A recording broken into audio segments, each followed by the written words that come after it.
Hey guys, happy November. Today we are heading to Galilee, which I'm stoked about because Galilee is my favorite place in the world. And last semester it was like the main place I wanted to go to.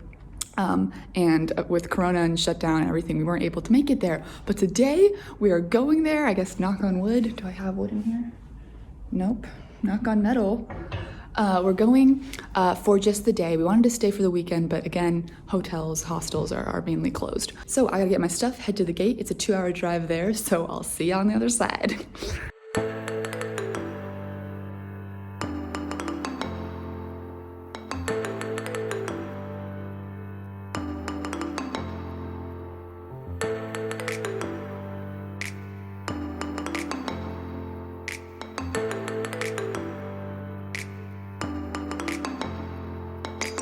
Hey guys, so we are at Bet Shan today. This tell biblically is associated with the place where Jonathan and Saul's bodies, headless bodies, were removed from Mount Gilboa where they died and brought here and put up on the wall and then later taken down.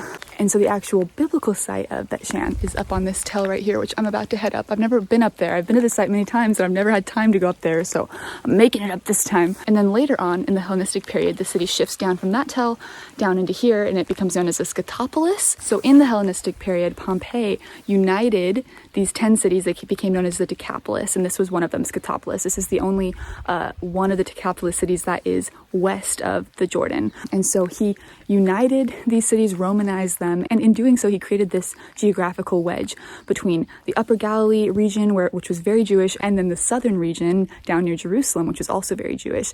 And since Pompey was coming after the Hasmonean Empire and trying to break that up and make sure that no more Jewish revolts or independent kingdoms resulted, that was a pretty smart move. And so we get this, a very, very Roman city.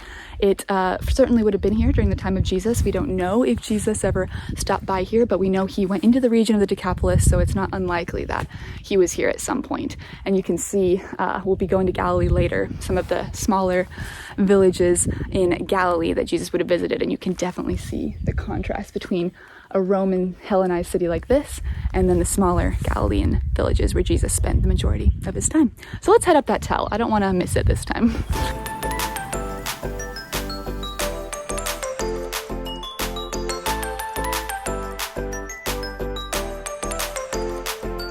All right, so I'm just ascending the tell now. I want to go look at more of the stuff left behind from the Roman period. So if I didn't mention before, this was originally, way back in the day, a Canaanite city, and that's why Jonathan and Saul's bodies were taken from Mount Gilboa and hung up on the walls here, as to humiliate the people of Israel, because this was not an Israelite town. But when David became king, it became an important administrative center of his kingdom and passed through many different hands up until the Roman period, and then Byzantine had a big presence here for a while, and now here we are with all of the remains. So I'm gonna go show you my favorite part of the whole city, which is just down these stairs, so let's go.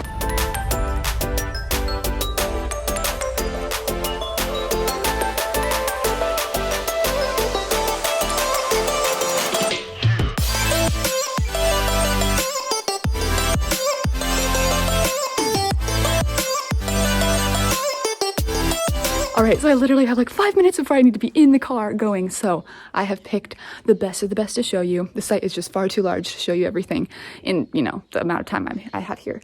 So I have chosen the wonderful public lavatories. I mean, check these things out. They have these slabs that you sit between. I don't know if you can... I don't know why I'm showing you this. And then the water, they'd have water running through under the slabs. So when you went to the bathroom, it would take it away to wherever it would go. But I just think this is the coolest place. I'm so glad I got to show you at least this of all of the amazing sights of the Scythopolis. So there you go, public bathrooms. I don't think that there were even curtains or anything between these slabs. So they were just doing life together, all of life together.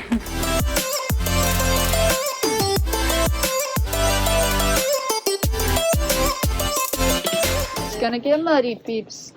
All right, let's get down to Galilee, finally. Oh, fail. Really muddy. Fail.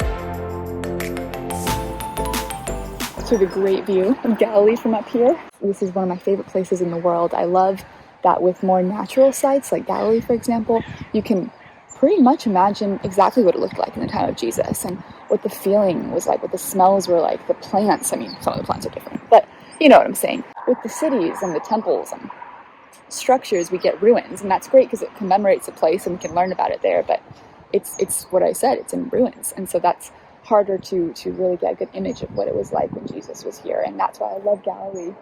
This was the heart of his ministry, and it also, for all we know, looks exactly like it was when he was here over 2,000 years ago.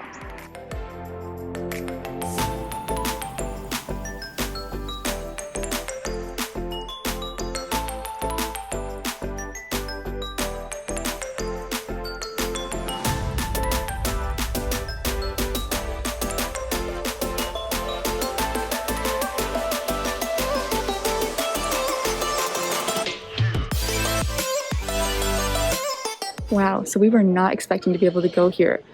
Most churches are closed right now because of COVID, but we just were driving by and we stopped at the Greek Orthodox Church of Capernaum, and it's the first time I've ever been in there. Normally I go to the other side where most tourists go. It's I believe it's the Franciscan Church of Capernaum. I'll have to check on that. But this was incredible to get to look at all of the images. Just brilliant color and detail. Wow.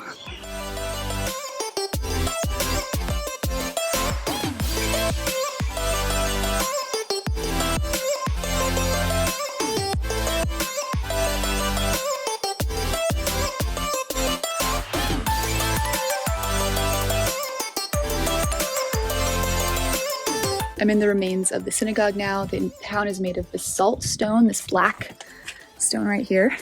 And we know that this town was new during the life of Jesus. It was a recently built town, and it's also a town that is mentioned in the Gospels as being one of the main places where Jesus performed miracles, in Capernaum, Chorazin, and Bethsaida. And yet there are no specific examples in the Gospels of Jesus performing miracles here. We get specific stories from Bethsaida and Capernaum, but not here. But we know that he was doing miracles here, and yet eventually he will say about Chorazin, it would have been better for Sodom and Gomorrah than for you. And there's of course a lot there that could be a result of him performing miracles and them not believing. I also think it's interesting that this is the only one like it that has been found, but right here in the synagogue we find a pillar with Medusa's face on it, which is a double no-no in the Jewish religion, because it's a graven image and it's Medusa, a Greek goddess.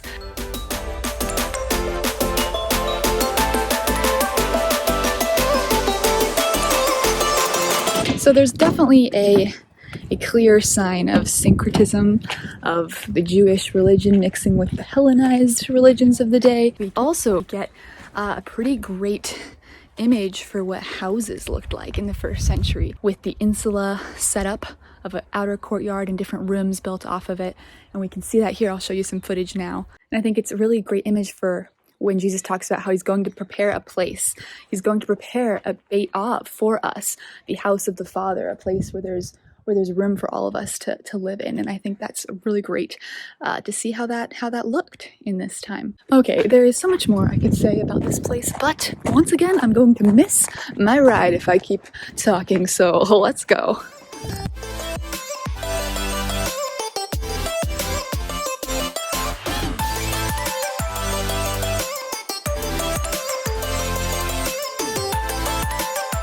No big deal.